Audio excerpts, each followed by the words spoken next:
Cook and food থেকে সবাইকে স্বাগত জানাচ্ছি।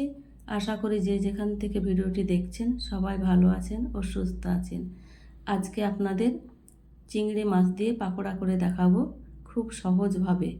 চলুন দেখে নিই। এখানে আমি নিয়ে নিচ্ছি কুচি করে কেটে রাখা পেঁয়াজ, লঙ্কা কুচি, হলুদ গুঁড়ো, জিরের গুঁড়ো, লঙ্কার গুঁড়ো, স্বাদ মতো লবণ। এখানে কুচো চিংড়ি নিয়ে ধুয়ে পরিষ্কার করে নিয়েছি, একদম তাজা কুচো চিংড়ি দেখুন। এবার দিয়ে দিচ্ছি কুচো চিংড়ি। ভিডিওর কোনো অংশ ভালো লেগে থাকলে বন্ধুদের সঙ্গে বেশি বেশি শেয়ার করে দিবেন।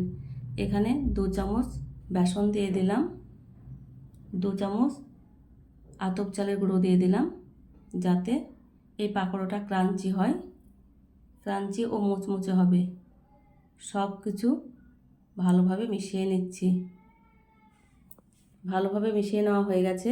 এখানে ধনেপাতা কুচি ছড়িয়ে দিয়ে আবারও ভালোভাবে মেখে নিচ্ছি। খুব সুন্দরভাবে মেখে নিতে হবে।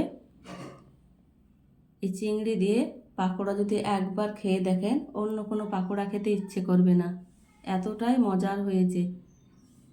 গ্যাসে কড়াই চাপিয়ে দিয়ে তেল দিয়ে দিলাম, গরম হয়ে গেছে। পাকোড়ার শেপে একে একে ভেজে নেব। ভিডিওটি না টেনে পুরো ভিডিওটি দেখার অনুরোধ রইল। ভিডিওর নোটিফিকেশন পাওয়ার জন্য বেল আইকন প্রেস করে রাখবেন। সবগুলোকে আমি দিয়ে দিয়েছি, একদিক হয়ে গেছে। পাকোড়াগুলা উল্টিয়ে নিচ্ছি। এই পাকোড়াগুলা করার জন্য খুব বেশি সময় লাগে না।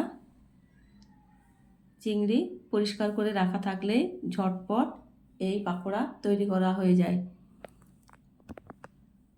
সোনালি বর্ণের হয়ে গেছে। আমি এবার পাকোড়াগুলোকে তুলে নিচ্ছি। দেখুন কালারটা কত সুন্দর এসেছে। এবার থালায় ঢেলে নিচ্ছি।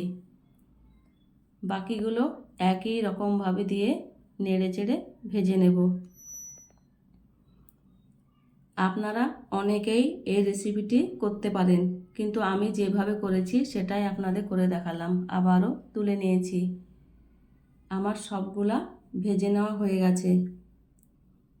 আপনারা কমেন্ট করে জানাবেন আপনাদের মূল্যবান মতামত। আপনাদের কমেন্ট আমাদের কাজ করার আগ্রহ বাড়িয়ে দেয়। দেখুন কতটা মুচমুচে হয়েছে। আপনাদের একটি খেয়ে দেখাচ্ছি। টমেটো সস দিয়ে খেতে তো অসম্ভব মজার হয়েছে। আপনারা একবার দেখাতেই খুব সহজেই বানিয়ে নিতে পারবেন। লাইক দিয়ে বন্ধু হয়ে পাশে থাকবেন।